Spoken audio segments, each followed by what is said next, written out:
Before the shootings, Schafer had persuaded his father to purchase a .45 caliber high-point carbine and a 100-round... How do you convince your father to purchase this for you in high school? This big-ass military-grade weapon. Welcome back to another video on the channel, man. Today we are reacting to dangerous kids reacting to life sentences. Badass children facing life in prison. A trial, and if you're convicted of felony murder, you'll go to prison for the rest of your life. That means you'll die there. Damn. That's what I'm tempted to do.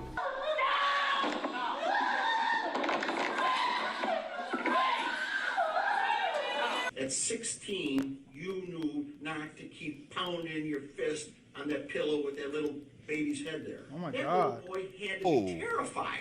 I didn't mean to kill Oscar. Actually, I really didn't. I really think I did that. I didn't mean to hurt him.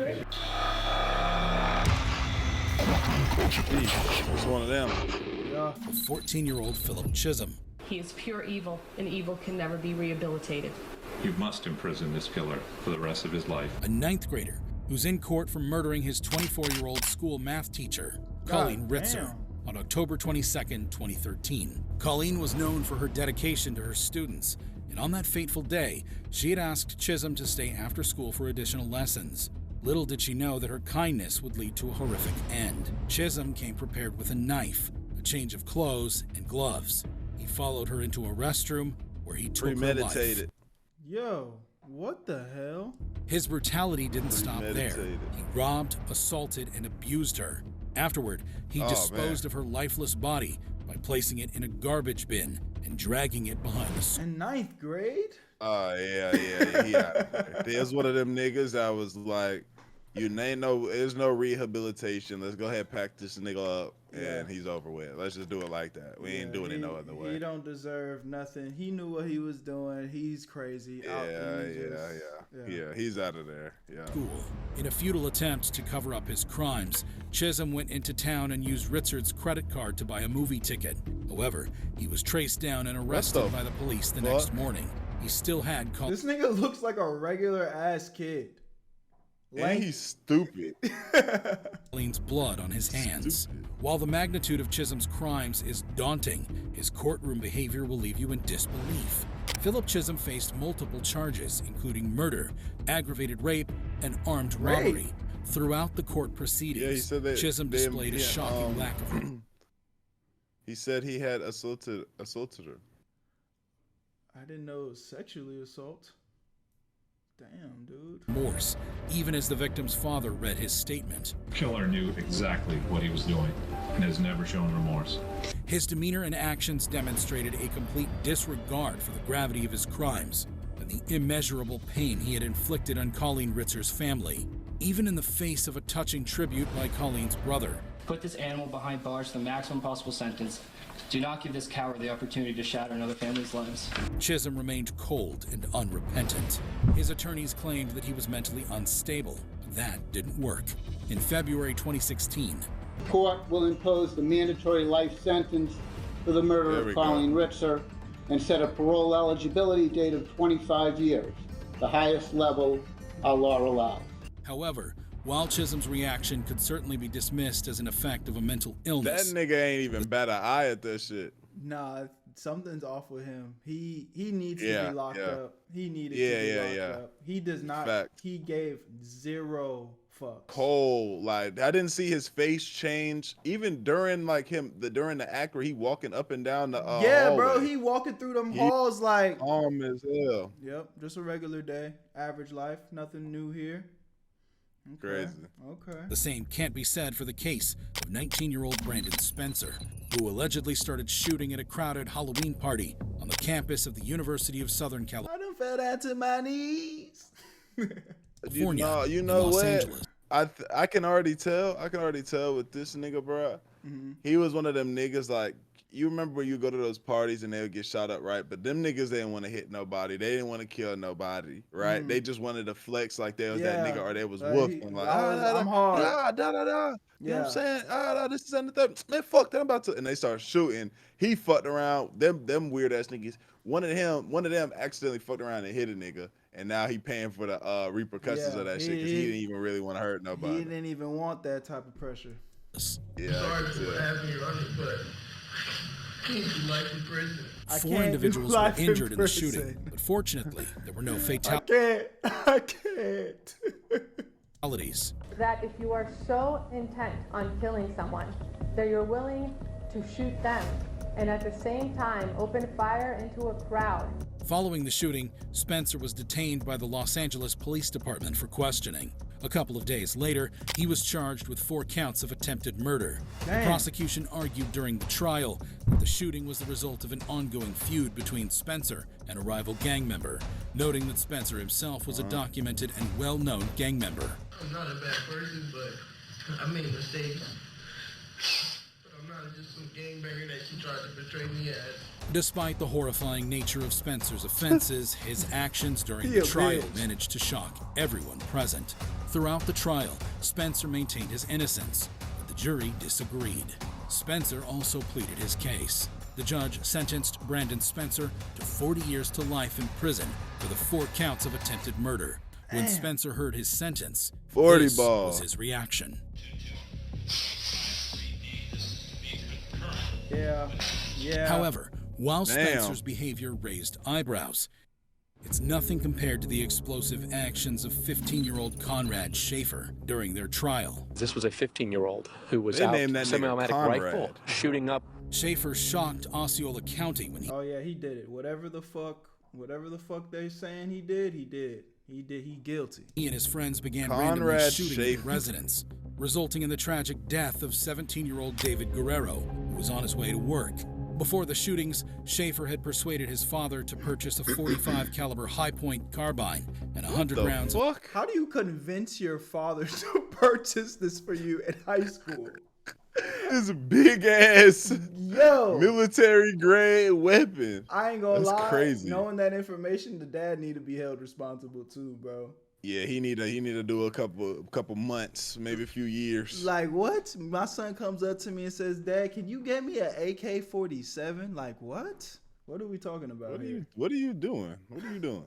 Of ammunition. He allegedly took the gun from his house while his father was asleep, marking the beginning of the neighborhood's nightmare. Konrad Schafer and 3 of his friends, David Damas, Victoria Rios, and Juan Muriel, terrorized the community for 2 weeks. They even invaded. That was a different group of friends right there. I wasn't expecting that. We had one of every one of every race in that motherfucker. Nightmare. Konrad Schafer and 3 of his friends, David Damas, Victoria Rios, and Juan Muriel, terrorized the community for 2 weeks. They even invaded 22-year-old Eric Rupnarin's home and fatally shot him. During his trial, Schafer had this to say to the families of the victims. 15 times, I'm really sorry for the things I've done. And I know I did wrong, and I know my apology don't mean nothing to you. And I know it ain't gonna change how you feel about me. Families of Eric Rupnarin also seem to agree.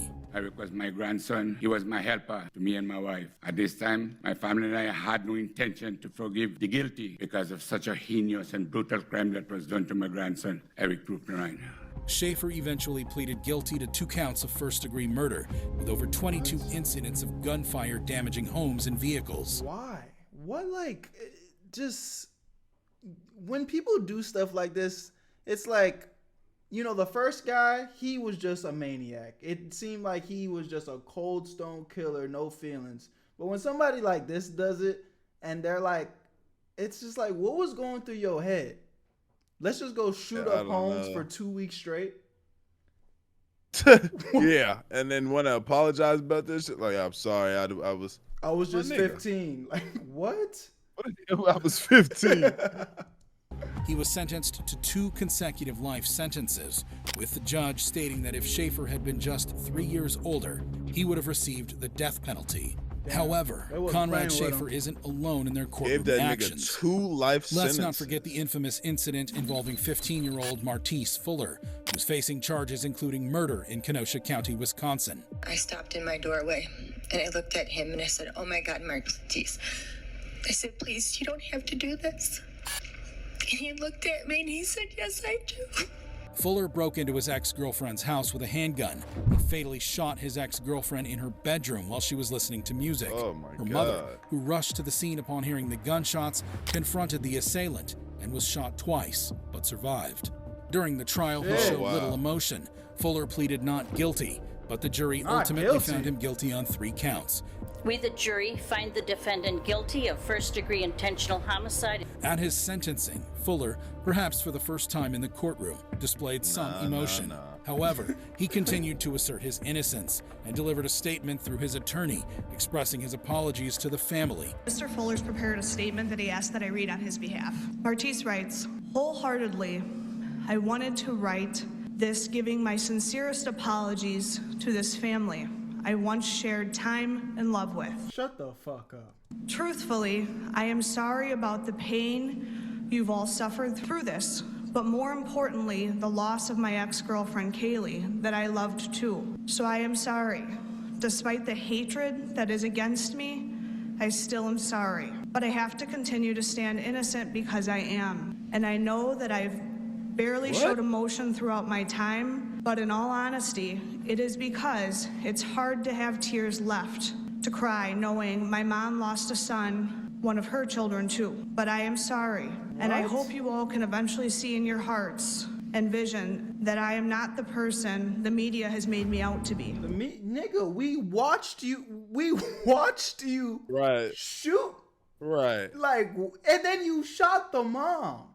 She literally asked you, please don't do this. Yes, I have to do this. That's what you said. I quote. Right. What are we talking about? The judge, however, wasn't convinced that Fuller could do better in the future. You are a very dangerous and a damaged human being. So in the interest of protecting the public, acknowledging the seriousness of these acts, the court orders that on count 1, you are sentenced to life in prison without eligibility for extended supervision. Despite the gravity of his sentence, Fuller appeared largely unaffected. However, as we saw Fuller's unconcern with his sentence, it brings to mind the strikingly similar response of Jennifer Mee. When I walked off, I was to the corner. I heard the first gunshot. After the first gunshot, I ran. At 15, Jennifer Mee became popular as the Hiccup Girl due to her sudden bout of uncontrollable hiccups. She even appeared on shows and events. Eventually, she was cured, and her popularity ended. But Jennifer wasn't satisfied. She needed the fame, so she and her boyfriend, Lamont Newton, and another friend, Lauren Rayford, set up a robbery. These niggas ain't playing. The trio lured a 22-year-old man to a vacant home where they robbed and fatally shot him, taking $50 as the reward. Niggas up. For 50 bucks. 50 fucking dollars. As if Jennifer's offenses weren't enough, her demeanor in court will leave you dumbfounded. At 19 years old, she was arrested on charges of first-degree murder. During her trial, this recorded call she made to her mother while in detention was played for the jury. Hello? Hi, Mama. Hello, Jennifer. What's going on? I'm in jail. Why are you in jail? From murder in the first degree. Who'd you kill? I didn't kill nobody. It all went wrong, Mama. It all went wrong. Jennifer was sentenced to life all in went prison wrong, without Mama. the possibility of parole. Jennifer's co-defendants, Rayford and Newton, were also sentenced to life imprisonment for their roles in the murder. However, when emotions run They high, get in everybody court, life. the actions of I Jennifer. mean, shit, what else are they supposed to get? This is cold I blood. guess because she did. I guess because she didn't pull the trigger. Mm-hmm. You know, I know she played a part, but I just didn't expect her to get the life. Like I'm sure she would have got a lot of years, but they just said fucking everybody life. Hey, I mean, I ain't mad at it, but I just like, damn. I think I wasn't expecting that. I think somebody losing their life over $50, it's kind of like everybody involved got to get something, bro. You done took a nigga life for $50. Yeah, we gonna pack all y'all up. Or For me and Alyssa Bustamante, leave us questioning sanity itself.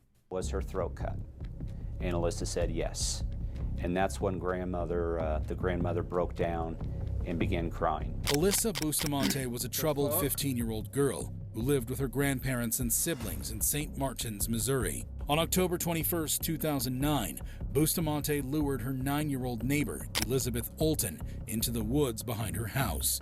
She strangled, stabbed, and slit the throat of the innocent girl, then buried her in a pre-dug grave. I just wonder what it would be like just to kill someone, see the life just drain out of someone. I wonder. She then went to a church dance as if nothing had happened. If you thought Bustamante's crimes were reprehensible, brace yourself for her shocking conduct during the proceedings. The police found Olton's body 2 days later after Bustamante confessed to the murder. She was arrested and charged with first-degree murder and armed criminal action. She pleaded guilty to a reduced charge of second-degree murder in exchange for avoiding a trial and a possible life sentence without parole.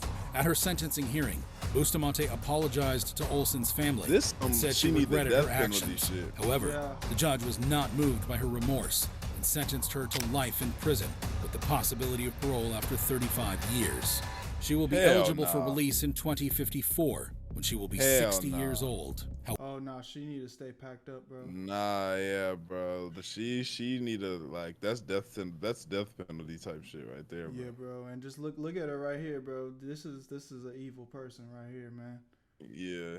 However, let's compare the jaw-dropping reaction of Bustamante to the astonishing behavior of 19-year-old Nicholas Cruz. That's one of them demons right here. Bitch ass nigga. You know this is right. This is Broward County. This is where I'm from. This school is school is not far from the schools that I was going to. This is crazy. That's crazy. 2018. My goal is at least 20 people with an AR-15 and a couple tracer rounds. A gunman who carried out the deadliest high school shooting in U.S. history. Cruz killed 17 people and wounded 17 others at Marjorie Stoneman Douglas High School in Parkland, Florida on February 14th, 2018. Oh my God. He used a semi-automatic rifle that he had legally purchased a year earlier. I came out and asked him, what are you going to do with the rifle? And the reply was, I go shooting with my friends on the weekends. I just want my own stuff. Despite the horrifying nature. Yeah, the parents that purchased that need to be held responsible too, man. He purchased it. He was because the gun laws in Florida, like he legally purchased it. Okay. I thought that was. Go ahead. Yeah, at like 21, you can't buy a pistol, but you can at like is it 18?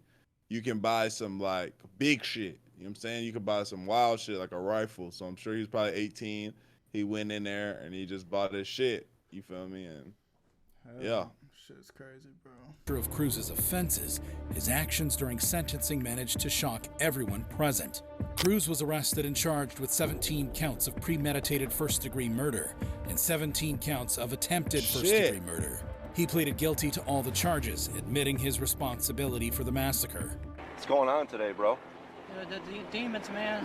Demons? Voices and demons? Where's the voices? Where the f*** am I? Holy shit. What happened? Get the fuck out of here, bro. Jury could fuck out of here. Shut up. Get the fuck out of here, bro. They should have broke that nigga arm. Yeah, bro. This nigga a bitch. He needed to get. He needed to be pummeled. Honestly, bro. Yeah. Not reach a unanimous verdict on whether to recommend the death penalty for Cruz. As a result, he was automatically sentenced to life in prison without the possibility of parole for each of the 17 murders, as required by Florida law. He was also sentenced to an additional 34 life sentences for the attempted murders. At his sentencing, Cruz attempted an apology. I am very sorry for what I did, and I have to live with it every day. Shut the fuck up. And that if I were to get a second chance, I would. Everybody should have started booing in the courtroom. Yeah, just shut the fuck up, you bitch ass nigga. They should have just started booing, bro. Oh my God. Fuck out of here. And I am doing this for you, and I do not care if you do not believe me. You don't and care? I love you, and I know you don't believe me, but I have to live with this every day. Cruz showed no remorse or empathy for his actions and instead wore a red prison jumpsuit, glasses, and a mask. He even laughed at one point during the proceedings. Cruz's lack of emotion and his escape from the death penalty outraged and disappointed many of the victims' relatives who had hoped for a different outcome. However, while it was clear that Cruz didn't care about the years he was going to spend in jail, his behavior in court was very different to that of 19-year-old Ky'andrea Cook, a high school student who used a dating app to set up a robbery scheme with her boyfriend, Kendrick Bass. Cook lured Perry Nida, a Palm Coast man, to a secluded spot in South Daytona, where Bass and others attacked him and his friend, Emmanuel Purcell, who had accompanied him. Bass shot Purcell in the chest, but luckily he survived. However, what Cook did in the courtroom was even crazier. Cook was arrested and charged with principal to carjacking with a deadly weapon and principal to aggravated battery with a deadly weapon. Guilty of all 3 charges, sentence you to 20 years in state prison.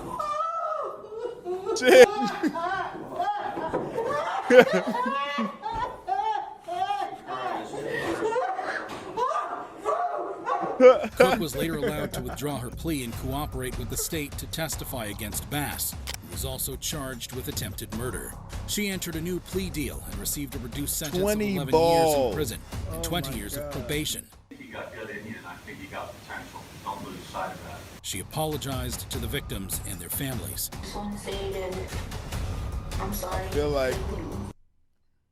I feel like I think they said they only gave her 11 and she gonna serve 20 on probation. She'll probably do less than that too. Yeah. She'll probably do less than that too. Yeah, it's and only because bro survived. Yeah, that's the reason why. For sure.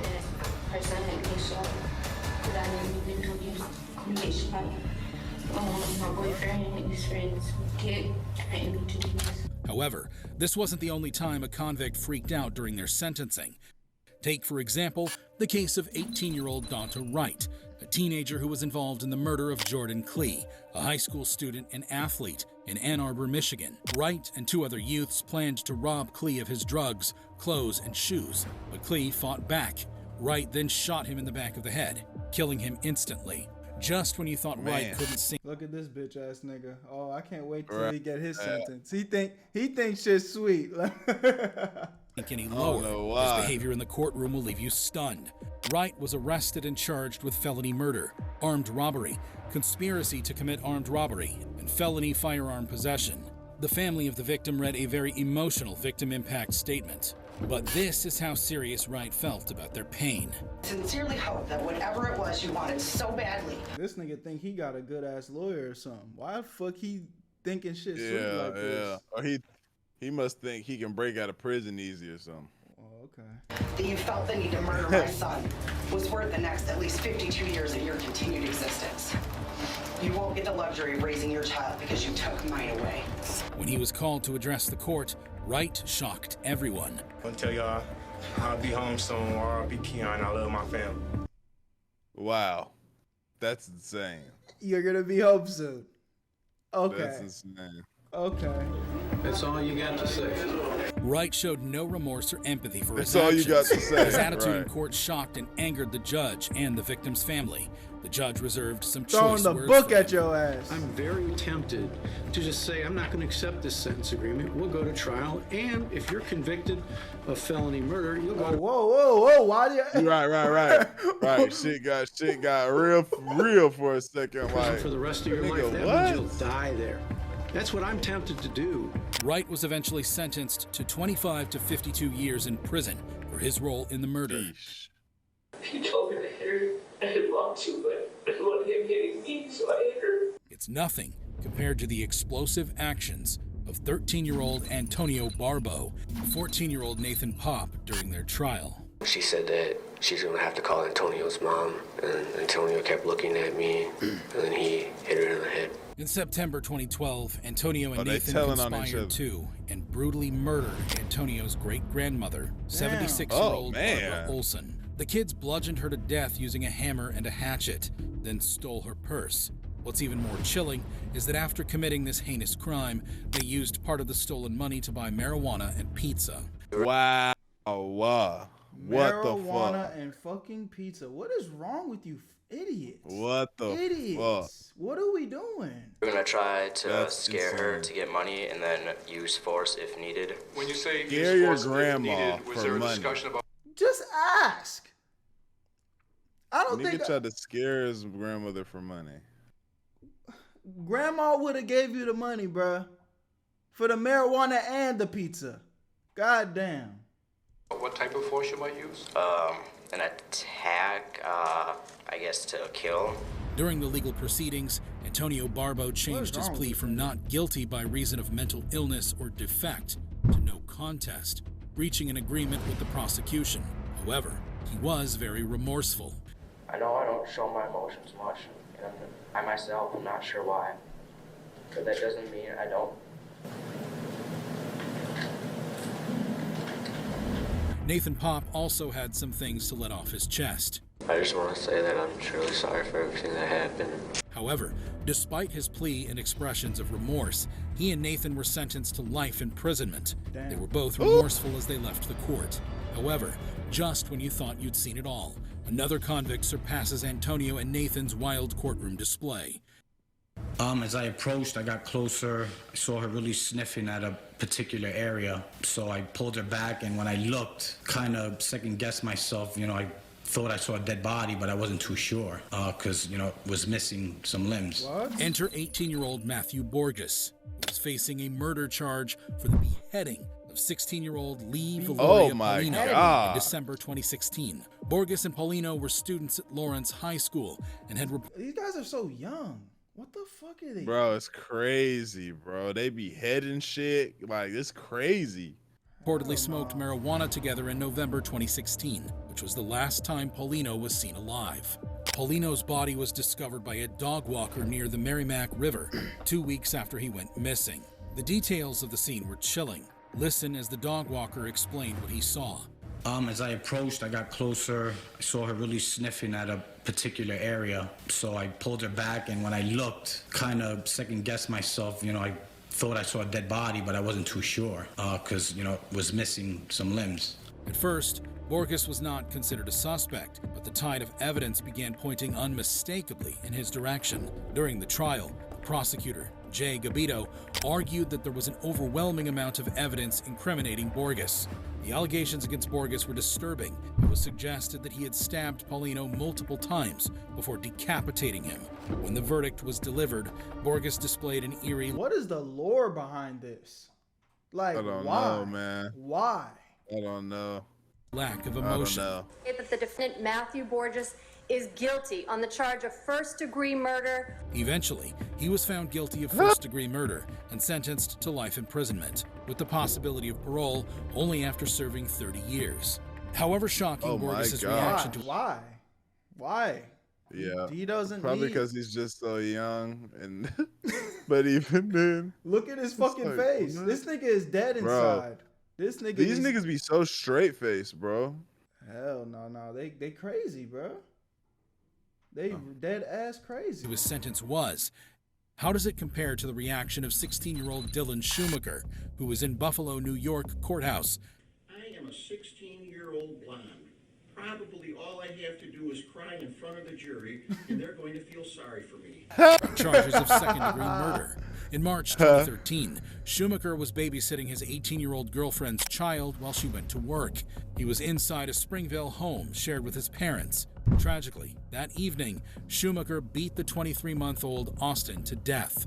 Following this horrifying incident, Schumaker was arrested and charged with the murder of the toddler, along with child abuse charges. What the fuck? Wow, baby? Schumaker claimed he didn't intend to harm the child or cause his death, stating that he was trying to get the child to stop crying. At 16, you knew not to keep pounding your fist on that pillow with that little baby's head there. That little boy had to be terrified. Probably he had a hard time breathing, and then you repeatedly punched him so hard as to cause his death by bleeding on the brain. If you thought Schumaker would be remorseful for his crimes, you're wrong. As Schumaker entered the courtroom for his sentencing, he couldn't even get settled behind the defense table before breaking into tears. That's right, Schumaker expressed how sorry he was for his actions. I take back what was done. I wish I could. I would give my life for Austin. However, it was all an act, and the judge wasn't fooled.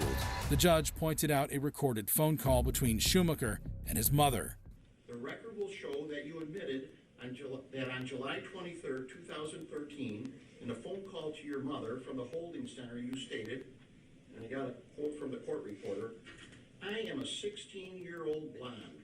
Probably all I have to do is cry in front of the jury, and they're going to feel sorry for me." Despite his second attempt at an apology. Look at his bitch ass face. Come This on, nigga, man. this nigga a hoe, man. Schumaker was handed the maximum punishment of 25 years to life in prison. However, this sentence was later modified to 18 years to life. However, while some may why does that even matter? What was the point of that? No. Attribute Schumaker's reaction to juvenile delinquency. This is 18-year-old Seandell Jackson. Oh, he did it. He's guilty. Oh my Facing God. charges of murder in the Milwaukee County Courthouse. Jackson and his friend were out to rob when they crossed paths with 21-year-old Nathan Potter, a University of Wisconsin-Milwaukee college student, heading to his apartment. The friends approached Potter demanding money, but Potter was only a student and had no money. When Jackson realized Potter had no cash to offer, he shot him, killing. Damn! Why? Broke college After the student, murder, man. Jackson fled to Mississippi, but was ultimately arrested thanks to a tip from his uncle. That's just wrong. As if killing someone at 18 was not outrageous enough, Jackson's actions in court were even more dramatic. During his trial, Jackson's actions in the courtroom drew attention. Here, Jackson is gesturing towards the victim's family, totally unremorseful about his actions. Jackson was quickly escorted out of the courtroom, but as he was leaving, Jackson flashed a disturbing smile toward the grieving family. Now, at his sentencing, Jackson's mother had an opportunity to address the court. When I saw it on the news, I even cried. I'm like, oh my God, I can't imagine what that mother is going through. I never had a clue that my child had anything to do with it. My son is not a monster. He is not a monster. When Jackson was given the opportunity to speak, Jackson surprised everyone. I apologize for my behaviors. Please don't take my life from me. That's right. In a last-ditch attempt to save himself, Jackson pleaded for leniency and offered an apology for his actions. Now it is time for the These niggas be swearing they so... You know what it is? They're so fucking dumb, especially guys like him. They're so fucking dumb. Yeah. They think there's a chance they can get away with this shit. So that's why they be acting hard. But once that reality set in, it's like, oh shit. Oh shit. Please, please forgive me. Come on, man. Yeah. We're not taking that. Judge to deliver his sentence. The need to protect the community, which I also fear for with Mr. Jackson, and I am going to sentence Mr. Jackson to life imprisonment without possibility for extended supervision. I know that that is something that is reserved for the most serious cases, and Jackson was sentenced to life imprisonment without the possibility of parole. But when Jackson heard that he would be spending the rest of his life in prison, he couldn't contain his emotions.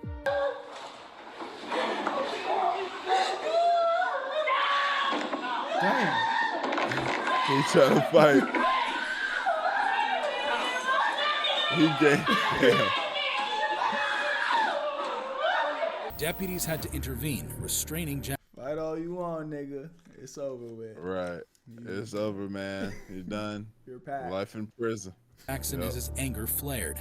Watch again as Jackson pushed this cop over. Fortunately, this cop was able to wrestle him to the ground, while this officer here unbuckled his pepper spray and put it to work. Amidst the chaos, a member of Jackson's family has a shocking remark for the Potter family. Eventually, Jackson was let out of the court to spend the rest of his life behind bars. But Nathan Potter's parents had a few things to say. Our little girl was afraid. She was afraid that he was going to try and kill one of us. I hope that as he spends the rest of his life in jail. Jackson's friend and accomplice pleaded guilty to acting as the lookout in the crime and received a 12-year sentence. Despite the terrible behavior of Seandell's family in court, the uncle who tipped off the police maintained his stance despite threats. However, this wasn't the only time a convicted kid freaked out during his sentencing. Your son is the victim and the killer is your granddaughter. Can you talk about that? She's not my granddaughter. Take, for example, the case of 16-year-old Sierra Halseth and 18-year-old Aaron Guerrero. Where did the evil come that was bred into a soul that murders their own father? Who are facing multiple charges, including murder with a deadly weapon, arson, robbery with a deadly weapon, conspiracy to conduct robbery, and multiple counts of fraudulent use of credit or debit cards at the Regional Justice Center in Las Vegas. The teenage couple murdered Sierra's father, 45-year-old Daniel Halseth. They stabbed him over 60 times and attempted to burn his body and house. What the hell? Then they took his debit card and fled to Salt Lake City, indulged themselves, and opened a YouTube channel where they callously... Oh my gosh, bro. Oh my gosh, man. That's... I don't know, bro. It's like kids' brains. I can't even enter the child, like, with the other niggas, right? The crazy psychopath serial killer nigga we watched. Mhm. It was like, obviously you can't understand what they're doing and shit like that, but it's like, okay, adult's brain, oh, this nigga was sad, whatever. Like, this is kids' minds. I can't even enter the child's mind of what the fuck, like I think could have possessed you to be like, go ahead, yeah. I think it's literally, again, these guys are so immature and dumb that they think it's like watching a movie and then thinking that life is a movie. It's like, oh, Okay. I can just kill people and get away with Yeah. it. And you know, she looked like she's infatuated, in love with this guy. Sure. And it's just like, it doesn't make any sense. It, mind you, this is all still within the lens of a mentally ill person. Right. You know what I mean? Right. But it's like, that's the only Yeah. way I think it could even be possible. It's like, you think life is a fucking video game or a movie or some shit. Right. We're gonna kill Pops, burn his body in the house, and then run away and start a YouTube channel. Yeah. And live happily ever after. Okay. Like, okay. Yeah.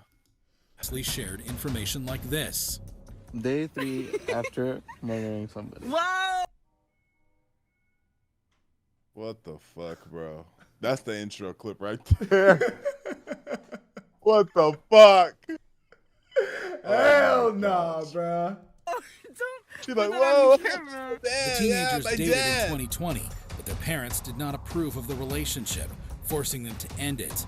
On April 9th, 2021, Daniel's lifeless body was discovered in the garage of his Las Vegas home.